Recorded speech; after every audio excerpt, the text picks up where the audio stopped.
신약성경 312페이지 에베소서 2장 19절에서 22절입니다. 함께 읽겠습니다. 그러므로 이제부터 너희는 외인도 아니요 나그네도 아니요 오직 성도들과 동일한 시민이요 하나님의 권속이라. 너희는 사도들과 선지자들 터 위에 세우심을 입은 자라. 그리스도 예수께서 친히 모퉁이 돌이 되셨느니라. 그의 안에서 건물마다 서로 연결하여 주 안에서 성전이 되어가고 너희도 성령 안에서 하나님이 거하실 처소가 되기 위하여 그리스도 예수 안에서 함께 지어져 가느니라. 아멘. 나의 교회를 사랑합니다 라는 시리즈 설교로 함께 나누겠습니다. 오늘 제목은 에클레시아입니다. 한번 따라해 보시겠어요? 에클레시아. 한번 더. 에클레시아. 신약성경 원어인 헬라어로 교회라는 뜻입니다. 에클레시아입니다.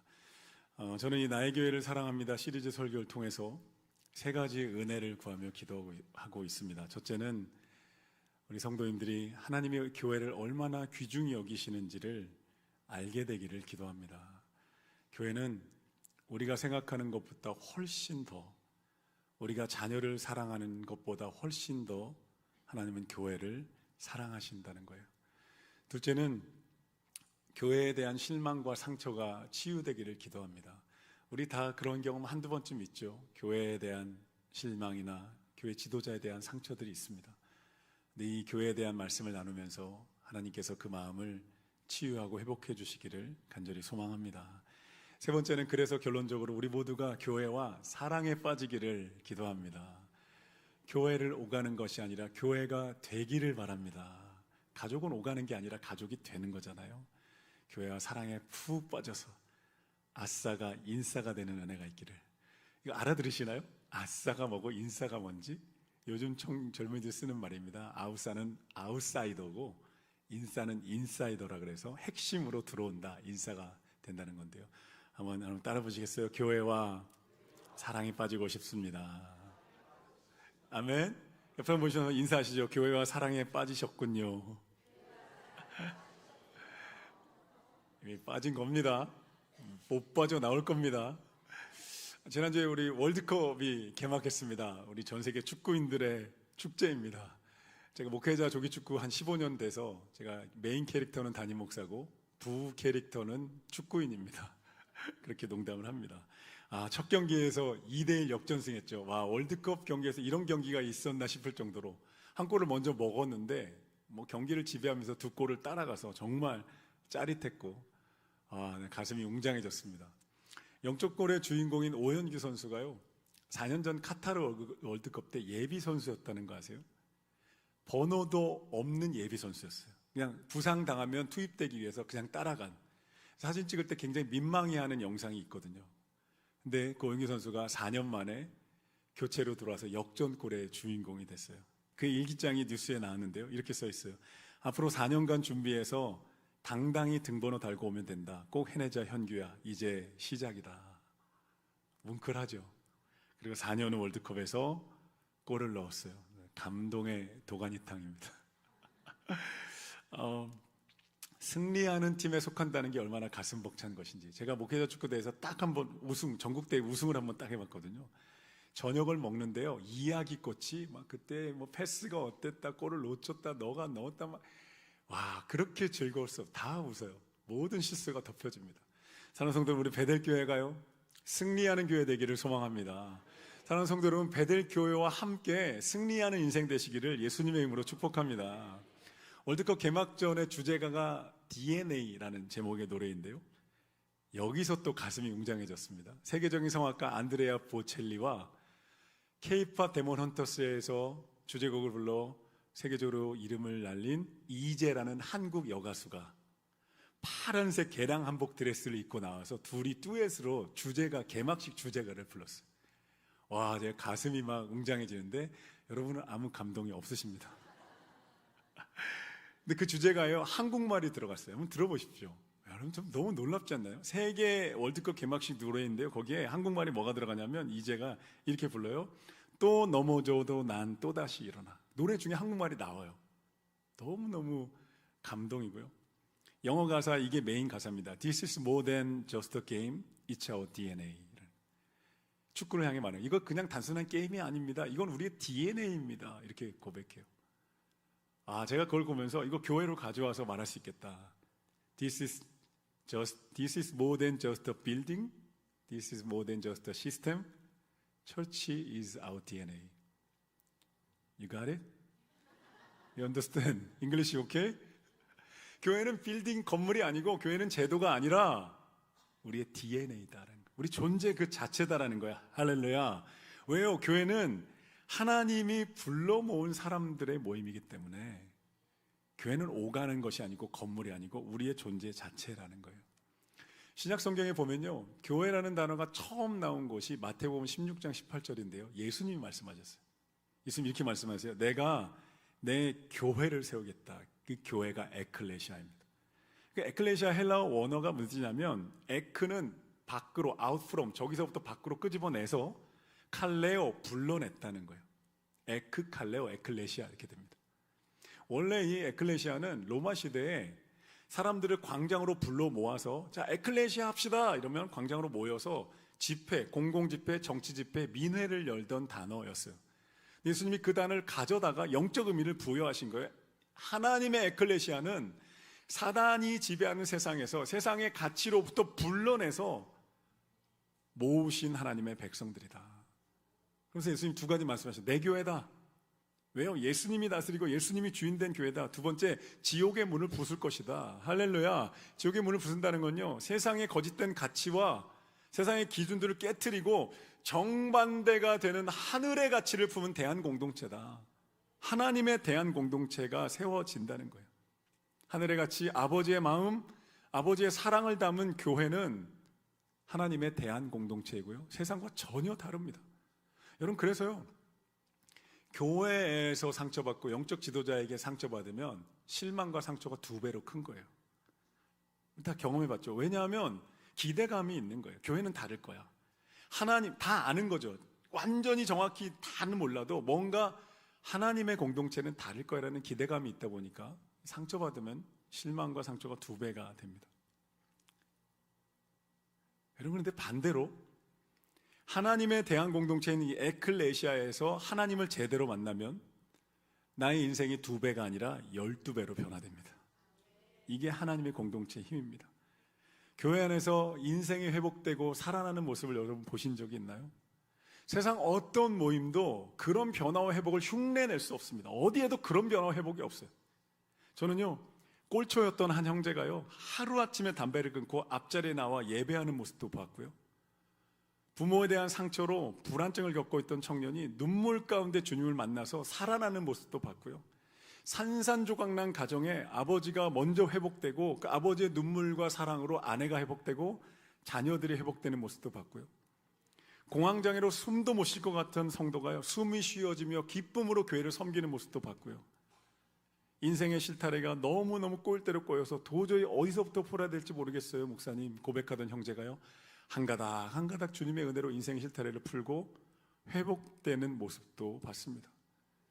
여러분, 크고 작은 인생의 회복 이야기는요, 기독교 2000년 역사에 수없이 많습니다. 23억 명, 우리 여기 있는 우리 모두를 포함해서 한 명 한 명의 그리스도인의 삶에 크고 작은 하나님의 은혜에 대한 이야기는 넘쳐나도록 많습니다. 왜요?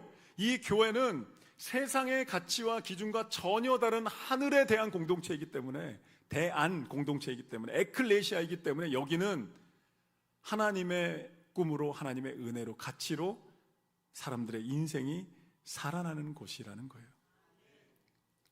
오늘 본문에서 에베소서인데요, 본문의 에베소서인데, 에베소서를 사도 바울이 기록할 때 AD 1세기의 세상의 중심은 로마 제국이었습니다. 로마 제국 시대였어요. 로마가 어떤 나라예요? 역사 속에서 힘과 권력과 계급과 정복의 가치가 가득했던, 가장 강력했던 강철 제국 중에 하나였어요. 그런데 그 제국의 한 복판에서 사도 바울이 선포하는 교회가 있다는 거예요. 로마의 황제를 따르지 않고 예수 그리스도의 주권을 따르는 공동체가 있다. 하늘에 대한 공동체가 지금 세워지고 있다라고 지금 선포하고 있는 거예요. 힘의 논리가 아니라 희생과 섬김과 사랑으로 인생을 살려내는 하늘의 공동체가 있다. 지금 우리에게 말해주고 있는 거예요. 레슬리 누비긴이라는 저명한 선교학자가요, 다원주의 사회에서 복음이라는 책에서 교회를 우리에게 이렇게 말해줍니다. 교회는 단순히 구원받은 개인들의 집합소가 아닙니다. 교회는 세상 한복판에서 하나님 나라가 이미 시작되었음을 보여주는 하늘나라의 표지판이고 사인이며 그 나라를 미리 맛보는 첫 열매입니다. 따라서 교회는 존재 자체가 세상을 향한 가장 강력한 복음의 공격입니다. 할렐루야. 베델교회의 존재 자체가요, 이 지역과 이 지역에 있는 모든 불신앙과 사단의 나라를 향한 존재 자체가 공격이라는 거예요. 여러분 믿으십니까? 에베소서 1장 22, 23절에 보면 또 만물을 그의 발 아래 복종하게 하시고 그를 만물 위에 교회의 머리로 삼으셨느니라. 교회는 그의 몸이니 만물 안에서 만물을 충만하게 하시는 이의 충만함이니라. 교회 안에 하나님의 임재가 있다는 거예요. 하나님의 하늘나라의 가치가 있다는 거예요. 여러분, 그래서 교회가 세상의 트렌드나 철학이나 인간의 방법론에 흔들리지 않는 이유는 오늘 20절 보십시오. 20절에 보면 사도들과 선지자들의 터 위에 세워졌기 때문입니다. 사도는 신약 성경을 말하고 선지자는 구약 성경을 말하는 거예요. 하나님 말씀을 말하고 있는 겁니다. 교회는 사람의 생각과 상식 위에 세워진 공동체가 아니고 하나님 말씀, 그 진리 위에 세워진 에클레시아라는 거예요. 할렐루야. 사람의 생각과 인간의 생각과 방법과 제국의 기준에서부터 불러내서 끄집어내서 에크칼레오 해서 여기에 에클레시아를 세우신, 그래서 여기는 하늘에 대한 공동체라는 것입니다. 여러분 따라주셔서 교회는 하늘에 대한 공동체입니다. 그렇다면 세상과 완전히 다른 가치를 품은 이 하늘에 대한 공동체 안에서, 이 에클레시아 안에서 우리의 삶은 구체적으로 어떻게 변해갈까요? 오늘 본문에서 사도 바울은 세 가지 그리스도 안에서, 에클레시아 안에서 놀라운 변화를 우리에게 말해줍니다. 신분과 관계와 가치입니다. 한번 따라해보세요. 신분과 관계와 가치가 변합니다. 첫 번째, 에클레시아 안에서 우리는 신분의 변화를 경험하고 누립니다. 19절 보십시오. 함께 읽어주십시오. 19절 다 같이 시작.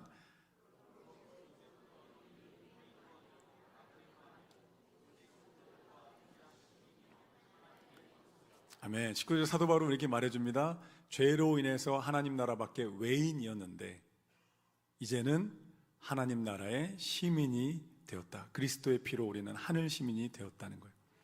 에클레시아는 그리스도로 인해서 신분이 바뀐 사람들의 공동체이고 이곳에서 신분이 바뀝니다. 당시에 로마 제국은요, 인구의 절반 이상이 노예였어요. 시민권을 가진 소수야 귀족들이 그 노예들을 부리면서 모든 법적인 보호와 특권을 독점했습니다. 외인과 이방인으로 분류되면 국가의 보호를 받지 못하고 혜택을 받지 못했어요. 착취당하고 추방당했습니다. 로마가 외쳤던 것이 팍스 로마나였어요. 피스 오브 로마. 로마에 의한 평화가 있다. 모든 피정국가에게 로마에 의한 평화가 있다. 팍스 로마나다. 근데 거짓말이었어요. 그런 평화가 아니었어요. 소수의 귀족과 소수의 권력자를 위한 평화였고 나머지 이방 민족, 외인들, 노예, 피정복 민족들은 다 착취당하고 억압되는 거짓 평화였습니다. 여러분, 오늘 세상은 다를까요? 국적과 거주하는 아파트 브랜드와 소득 수준으로 스펙에 따라 인간의 신분을 교묘하게 등급 매깁니다. 세계 최강대국 미국에 5천만 명의 노숙자가 있지만 돌보지 않습니다. 거짓 평화인 거죠. 돈이 권력이고 신분이 되는 세상 가운데 우리는 살아갑니다.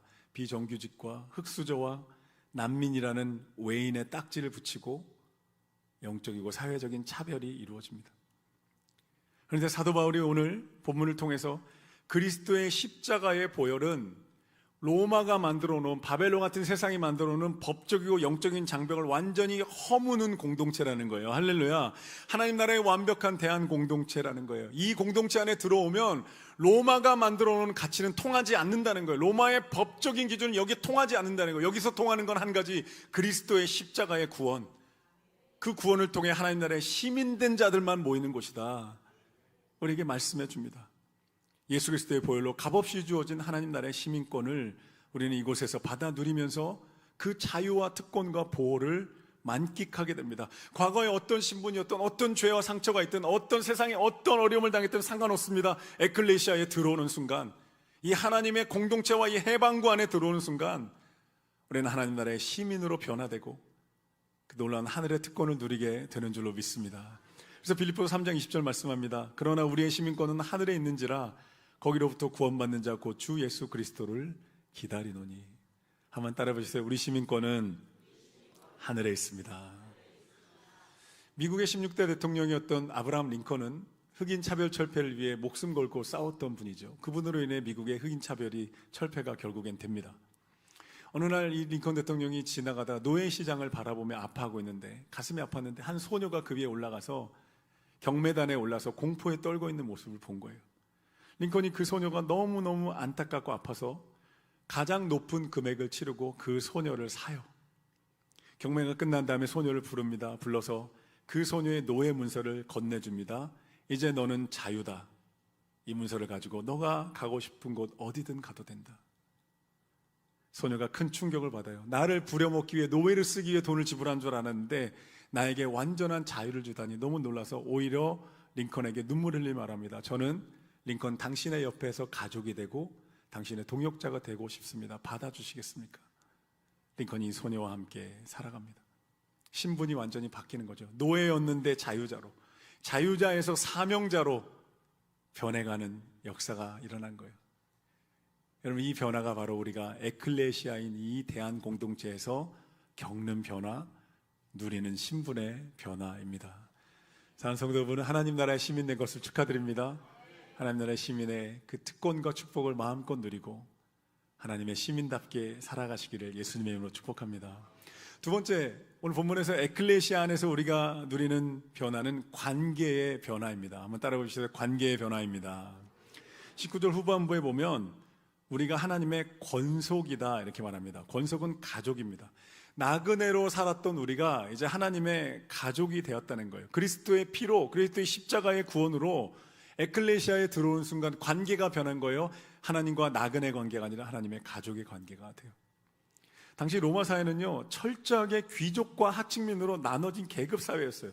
유력한 권세자들이 하층민을 보호하면서 그들을 부려먹었어요. 하층민들은 자유가 없었습니다. 그냥 대가로 노동하며 섬기면서 자신의 인생을 바치는 불평등한 계약 관계였죠. 여러분, 오늘 우리가 살아가는 현대사회도 유사하고 비슷합니다. 현대사회 관계는요, 나에게 이익이 되는가에 따라서 혹은 내 감정을 만족시켜 주는가에 따라서 움직입니다. 이 조건이 충족되면 유지하고 충족되지 않으면 관계를 깨는 비즈니스와 같은 관계 가운데 살아갑니다. 여러분, 그래서 SNS로 수천 명이 연결되어 있지만 고독하고 외로운 거예요. 불안한 거예요. 고독사가 증가합니다.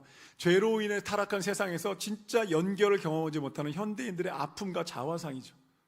그렇게 수많은 미디어에 연결되어 있는데 외롭고 불안하고 내가 정말 사랑받을 가치가 있는지에 대해서 질문을 던집니다.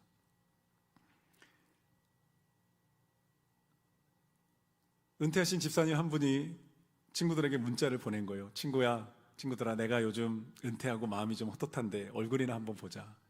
근데 친구들의 답장이 더 마음을 공허하게 만들었어요. 나 지금 주식하느라 바쁘다. 요즘 무릎 아파서 외출을 못한다. 나 돈이 없어 못 나간다. 씁쓸해진 집사님이 소파에 앉아있는데 유일하게 자기 곁에 딱 붙어서 슬픈 눈으로 나를 바라보주는 존재가 하나 있었습니다.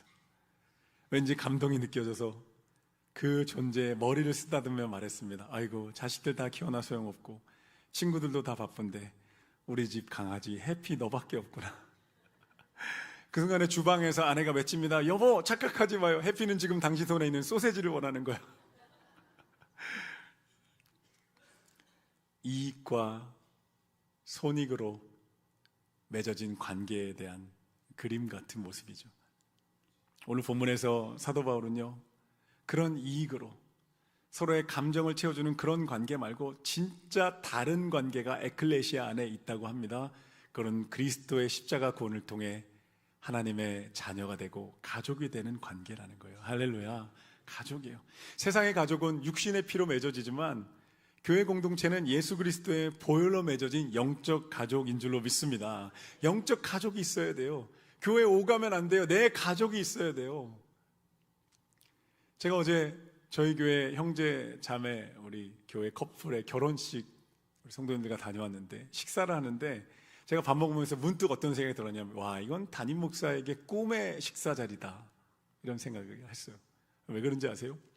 식사를 하고 있는데 이쪽 편에는 그 결혼하는 형제가 속해 있는 남성 셀, 꿈나무 셀이 있었고, 이쪽 편에는 그 결혼하는 자매가 속해 있는 에베네셀이 있었고, 저와 함께한 식탁에는 그 형제와 자매가 섬기는 금요 찬양팀, 브릿지 찬양팀이 있었어요. 와, 이게 교회지. 영적 가족이 있고 내가 섬기는 봉사가 있는 이 형제 자매가 결혼하는데 너무너무 혼자서 담임 목사의 꿈의 식탁이구나.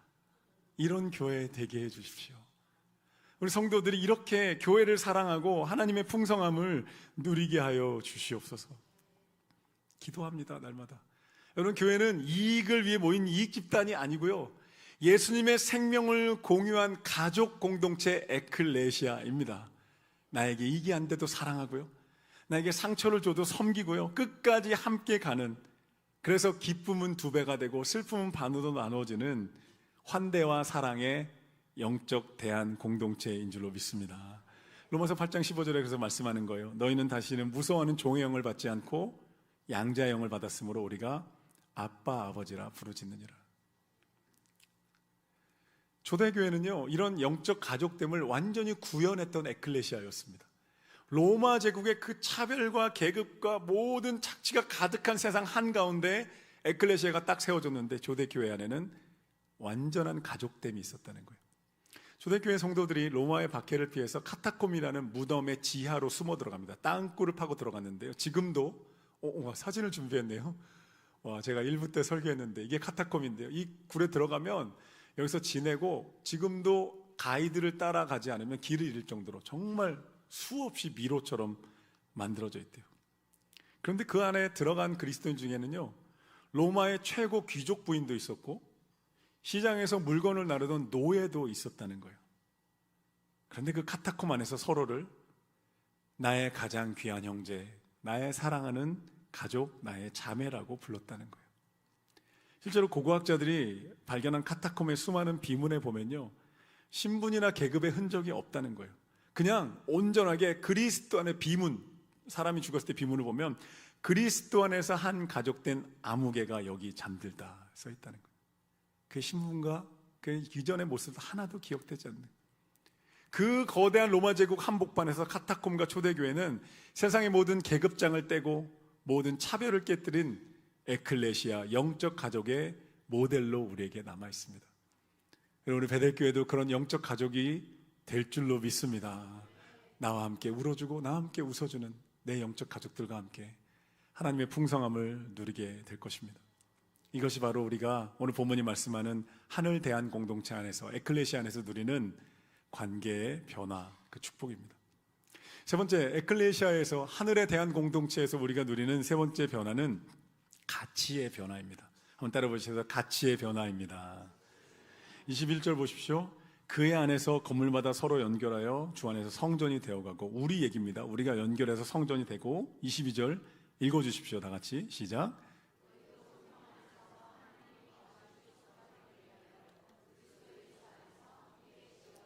아니라. 아멘.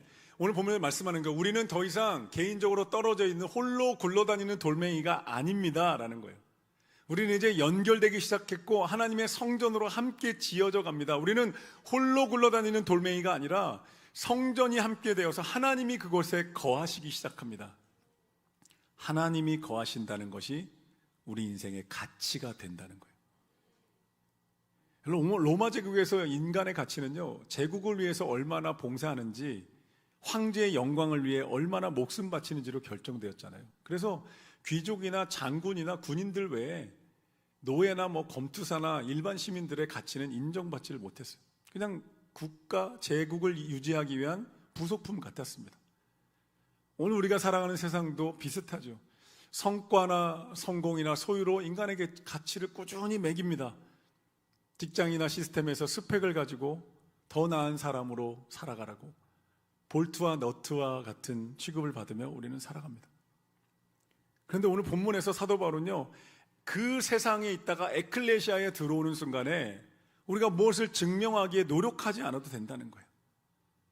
내 자신의 가치를 더 이상 의심하지 않아도 된다는 거예요. 왜냐하면 예수님의 십자가의 구원을 통해서 우리는 하나님의 구원받은 백성으로 하나님의 성전이 되었기 때문에, 그 성전된 우리 안에 하나님, 만물의 창조자이시고 만왕의 왕이신 하나님이 우리 안에 거하시기 때문에, 할렐루야, 그 하나님 가치가 우리 안에 있다는 거예요. 여러분, 이게 그릇과 비슷한 거예요. 그릇이 무엇이 담기냐에 따라 그릇의 가치가 달라지잖아요. 아무리 좋은 그릇이어도, 고가의 그릇이어도요, 그 안에 쓰레기나 헛된 것이 담기면 그릇의 의미가 없어요. 근데 질그릇같이 깨어지고 상처받은 그릇이어도 그 안에 보물이 담긴다면, 그 안에 의미 있는 것들이 담긴다면, 하나님이 담긴다면, 우리 인생은 그만큼 놀라운 가치를 가지게 되는 줄로 믿습니다. 이 얘기를 하는 거예요. 우리가 지금 성전이 된 게 어떤 의미인지 아냐? 하나님이 담긴다는 뜻이다. 하나님이 내 인생에 임하신다는 뜻이다라는 거예요.